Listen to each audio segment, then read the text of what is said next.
नहीं दे रहा है। 4-4 5-5 साल हो चुके हैं हमारे पैरालीगल वॉलंटियर साथियों को काम करते हैं पर उनको पेमेंट नहीं दिया जाता है। कैसे जीवन चलता है, क्या क्या मुश्किलें आती है, क्योंकि पेमेंट तो मिल नहीं रहा, क्या करना पड़ता है? परिवार के अदर सदस्य जो हैं वो काम कर रहे हैं, वो लोग कर रहे हैं, उनको भी एक तसल्ली दिया जा रहा है साथियों की तरफ से कि भाई पैसा देगी, अथॉरिटी देगी, पर 4-5 साल हो गए हैं। कितना बकाया होगा लगभग, अगर वैसे ही अंदाजा लगाया जाए? देखिए अभी कुछ समय पहले तकरीबन अगर हम बात करें 2019-20 की, तो राजस्थान एक स्टेट है, राजस्थान के जो मेंबर सेक्रेटरी थे उनको दिल्ली के अंदर नेशनल लीगल सर्विस अथॉरिटी का अपना मेंबर सेक्रेटरी लगाया गया था, जो कि एक सेशन जज थे। उनको राजस्थान में एक एक पैरालीगल वॉलंटियर की 1-1 लाख रुपया पेमेंट बनती थी 1 साल की। उनसे पूरे महीने काम कराया गया पीएलवी से, और जब उन लोगों को पेमेंट देने की बारी आई, जब पैरालीगल वॉलंटियर्स ने पूरे साल कंप्लीट होने के बाद बोला कि हमें पेमेंट दिया जाए, सर हमें पेमेंट दिया जाए, हमें भी अपना घर चलाना है, और जबकि राजस्थान एक बहुत बड़ी स्टेट है जिसमें एक पीएलवी को अपने घर से और कार्यस्थल तक जाने के लिए कम से कम 70-80 किलोमीटर का फासला तय करना पड़ता है, और उसके लिए जो किराया लगता है वो अलग से है। तो अथॉरिटी ने उनको 3 रुपये पर किलोमीटर बोला हुआ था, पर वो आज तक वो 3 रुपये किलोमीटर भी पता नहीं कहाँ चला गया है। वो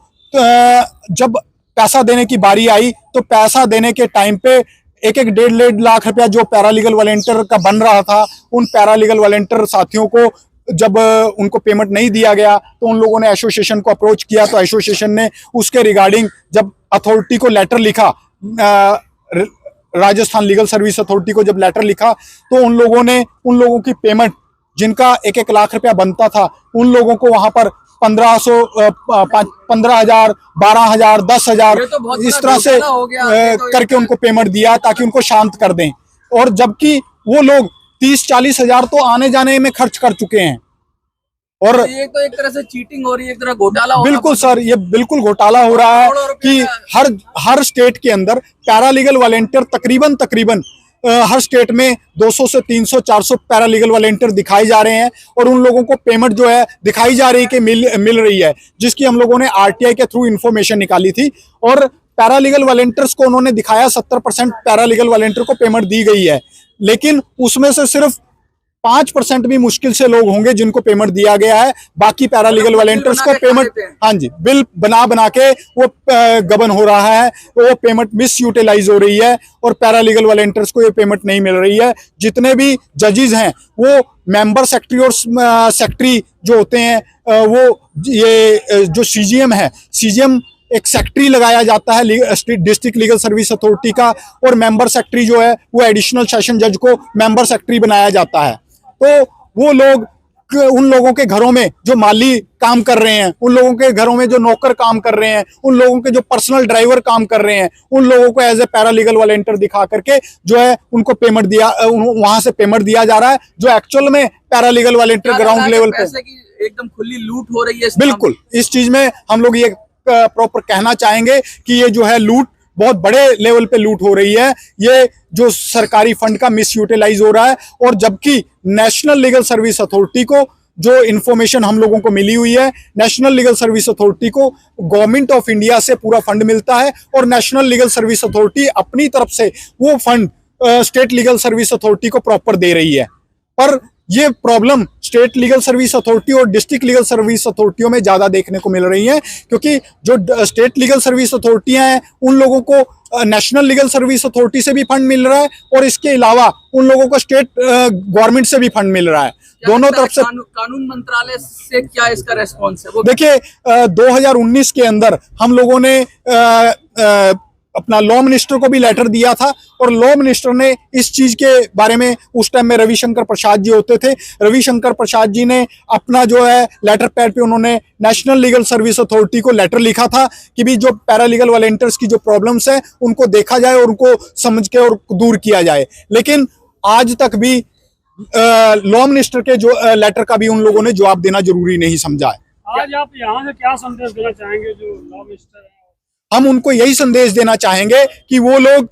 हमारी इन समस्याओं को गंभीरता से लें, और हमारी जो समस्याएं हैं उन चीजों को दूर करें, अन्यथा ये पैरालीगल वॉलंटियर आज जो हर डिस्ट्रिक्ट में पैरालीगल वॉलंटियर साथियों ने सपोर्ट करके 2-2, 4-4 लोगों को यहाँ भेजा है। आने वाले समय में वो जो पैरालीगल वॉलंटियर हैं वो पूरे हिंदुस्तान का पैरालीगल वॉलंटियर दिल्ली में इकट्ठा होगा और दिल्ली के अंदर हम लोगों को भूख हड़ताल पे बैठना पड़ा तो हम लोग भूख हड़ताल पे बैठेंगे और तब तक हम लोग हिलेंगे नहीं जब तक हमारी मांगों को माना नहीं जाएगा। और हमारी ये जो डिमांड है वो डिमांड्स हमारी ये हैं कि हमें पूरे हिंदुस्तान के अंदर इक्वल वर्क मिलना चाहिए, इक्वल पेमेंट मिलना चाहिए और मंथली एक फिक्स मिलना चाहिए और उसका एक टाइम पीरियड लिमिट होना चाहिए कि मंथ में हमें वो जो है पेमेंट रेगुलर हर मंथ मिलेगी। सर, और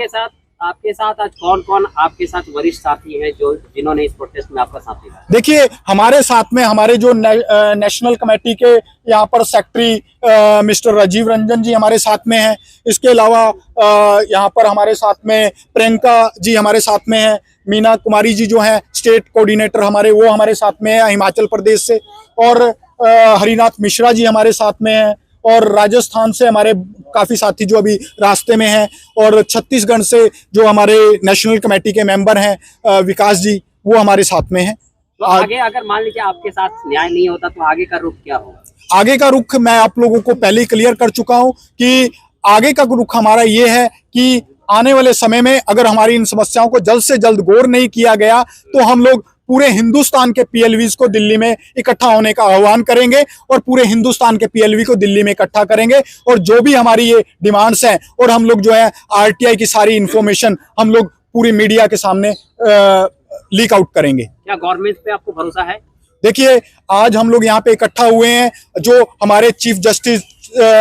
डीवाई चंद्रचूड़ जी हैं, माननीय महामहिम सीजीआई, वो एक न्यायप्रिय व्यक्ति हैं और हम समझते हैं कि जो नीचे के लोग हैं, नीचे का न्याय विभाग है वो ऊपर के लोगों तक ये बातों को पहुंचने नहीं देता है। तो मैं इस मंच के माध्यम से आप लोगों के माध्यम से यही निवेदन करना चाहूंगा कि वो लोग हमारी इन समस्याओं को गंभीरता से लें और हमारी जो समस्याएं हैं उनको पर्सनली इनिशिएटिव लेते हुए उनको दूर करें।